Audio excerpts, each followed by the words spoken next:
My name is Kennedy Mwedziwendira, and I represent an organization called EngagePro Global, but I also represent an organization that's called ZimUK Business Chamber. Just for those who may not be aware, ZimUK Business Chamber is an organization that embodies quite a number of business sectors, including health and social care as well. And we want to announce, especially for people who are from Zimbabwe, the reason why I'm talking about this is because Mr. Banire did mention that we are arranging the first outward mission business conference to Zimbabwe, and it's going to be taking place on the 21st to 22nd of August. And we are going there as a group of Zimbabweans,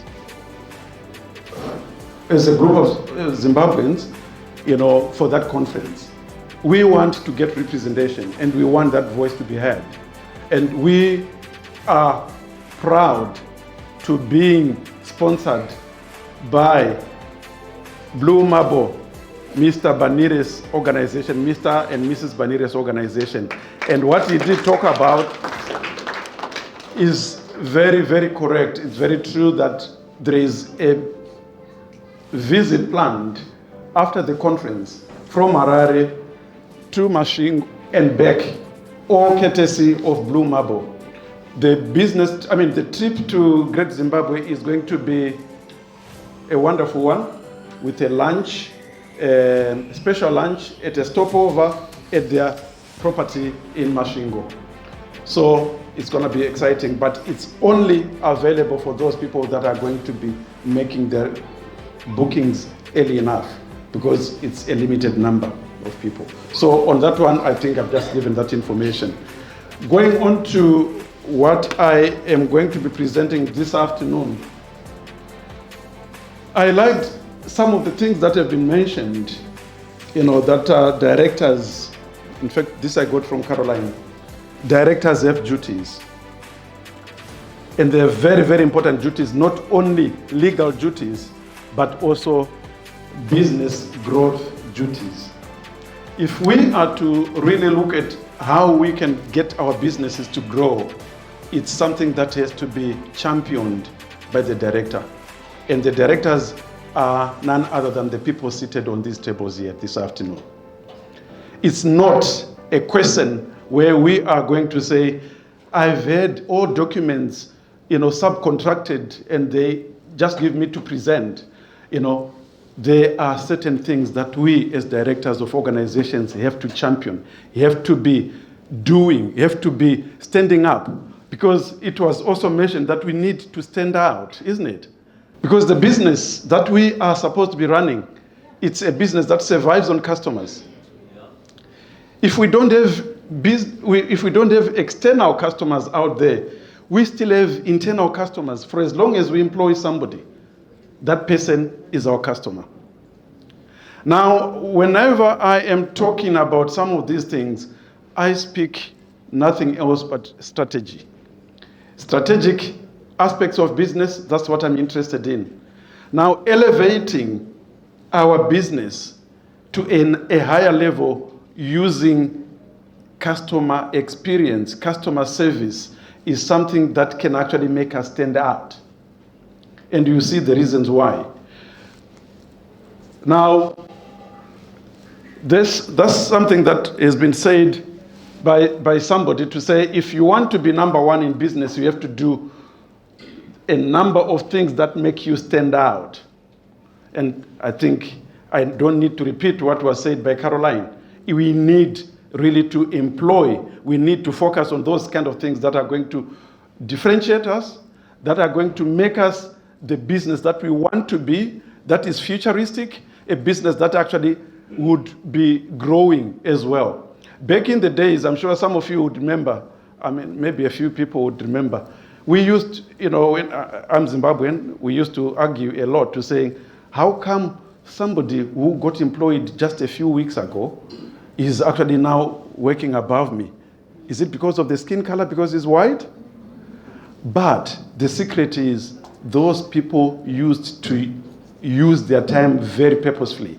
What they used to do, after work, during weekends, they would get into situations like we are right now, give each other advice. So please, let's make use of this opportunity where we can whisper into each other's ears and learn from each other on some of the ideas that we can actually share, because that's how we can grow our businesses. Let's maximize on the opportunity to network when we have such kind of an opportunity like this one. And I don't think I want to thank Mr. Mate and company enough, because this is an opportunity. And please, let's maximize, let's make use of this opportunity. Now, there is a picture.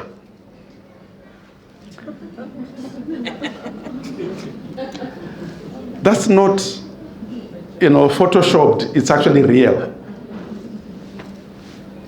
Whose responsibility was it? Listen to my question. Whose responsibility was it?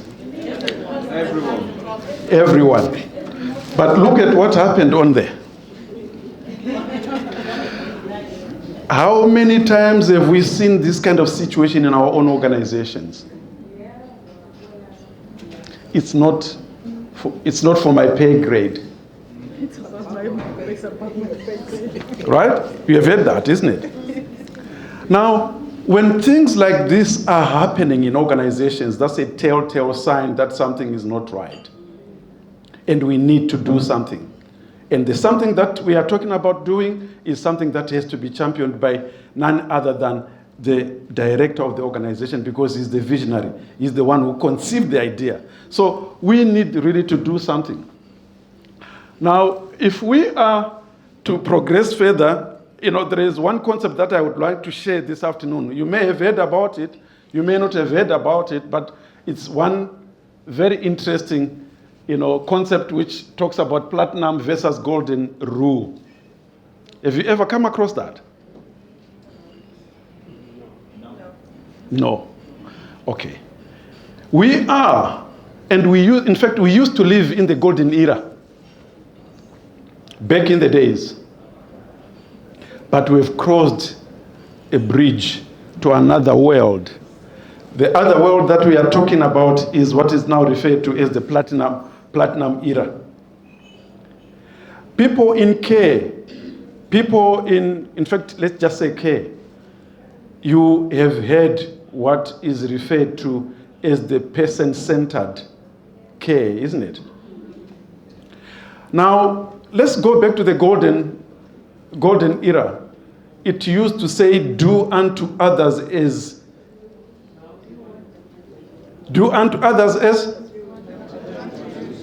you would have them do unto you, unto them, isn't it? As they would want you to do. Okay. Now the platinum era now is different because it's more person-centered. It is do unto others as they would wish you do unto them. That's a very powerful customer service concept, strategic customer service. And when we're talking about customer service, we're not talking about the reception level. We are talking about the director level, strategic customer service. Now, if we are going to serve our customers as they would wish you do unto them, then we are winning them, aren't we? So that's what we are going to be discussing about, to say, how can we do that? Roll out the red carpet. If they want a yellow carpet, roll out the yellow carpet to them as well. Take your time to know. In fact, there used to be a song, a very interesting song. I think his name was Dobby Gray. We sang a song called Take the Time to Know Her, isn't it? And the banks or financial institutions have actually used that. They now have what they call KYC, Know Your Customers. It's something that is very strategic for banking institutions, because by the way, in the manner and the time they take to know you, they actually can anticipate what you are going to require. Things that you then want to do with your business, things that you want to do in your personal life, they actually will derive it by knowing you. So what we are talking about is really very, very important, that we get to know what our customers or what our clients expect or want. Be easy to do business with. I need to repeat that. Be easy to do business with. Okay? Go out of your way to make customers happy. You know, if we can do something to that old lady who we are visiting, you know, as a domiciliary customer, and we are going to give her things that are beyond what she normally would get, she will remember you for a very long time. If that old lady hears that you are not feeling well, those are the kind of people who would be sending you a card to say get well soon, because they will be missing your service. Now, isn't that fantastic when you get to that level?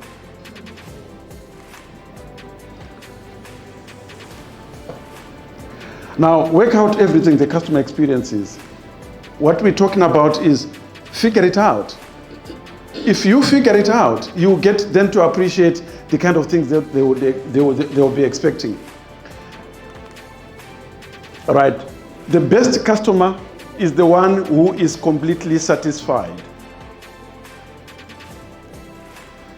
The next best customer is one that is dissatisfied but complains.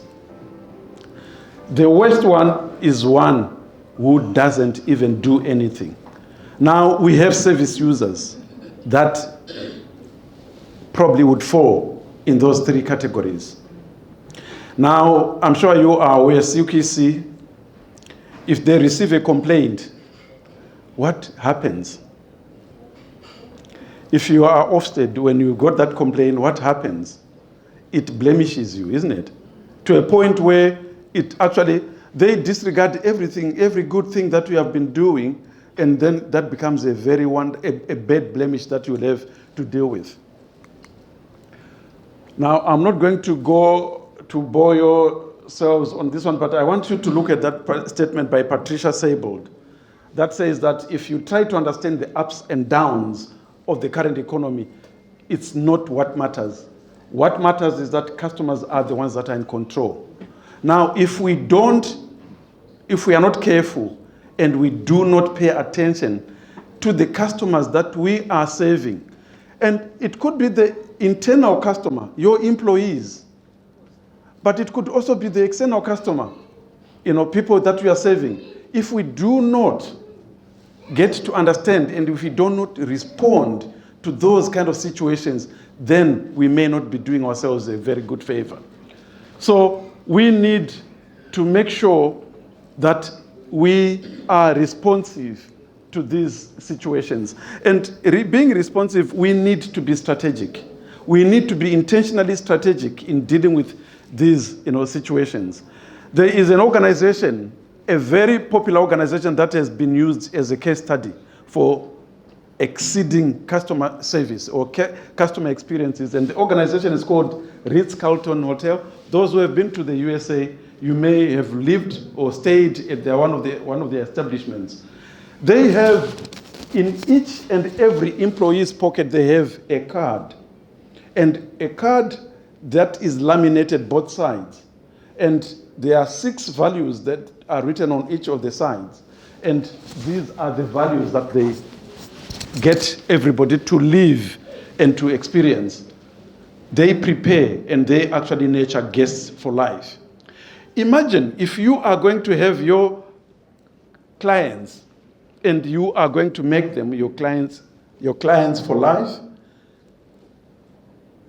Yeah, for life. Some you end up now dealing with end of life, you know, when the time comes, isn't it?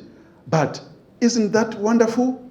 Where you have somebody you have been living with for 20 years in your residential placement or your residential care home, or you have been seeing for so many years. But if you lose that customer, then it becomes a question to ask why. Why do you should actually carry out a commission of inquiry, especially if you had established that strong relationship. Why are you losing that customer? We need to look at and consider the expressed and unexpressed wishes of those clients. It's us at director level, we need actually to be doing that, championing that, not actually doing the actual work, but we need actually to have strategies to deal with that. Now we need also to have something that alludes, to memorable and personal experiences. We have actually been talking about this quite a lot this afternoon. I've the opportunity to continuously learn and grow. Are we giving the opportunity for our internal customers, our employees, to learn and grow? By doing that, we are investing in our strategic future if we are doing what this is alluding to. We are not saying copy what Ritz-Carlton has done, but if you have something of your own that is similar to that, it will carry your organization to the future. Right. I'm proud of my professional appearance, language, and behavior. That's somebody who is believing in that. Now, if we are going to continue with that sort of motive, it's something that is going to end up differentiating you from many other organizations. Now, those are the 12, some of them I did not mention.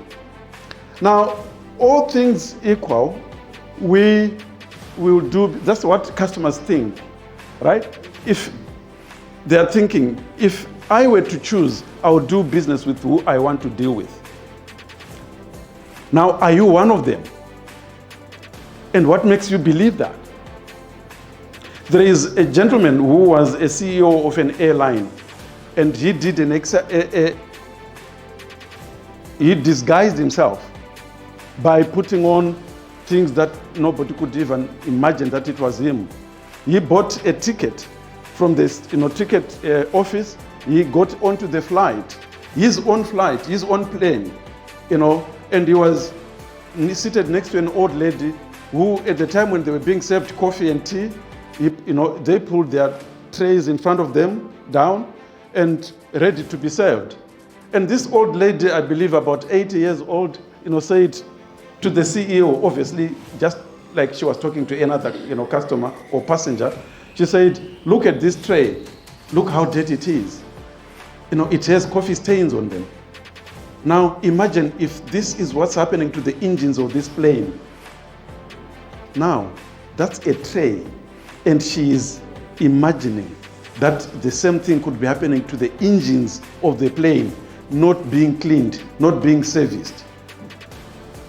And she was talking to the owner of the airline. It was actually after that trip, the owner of the airline went back to his organization to say, "Everybody back, let's get into the into the training room. What is it that we see?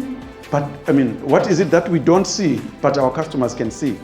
Things that we trivialize, but they make sense in the mind of the customer. Those are the kind of things that we need to be, thinking about. So we need actually to be thinking about these things, to say, how are we going to shape our organizations?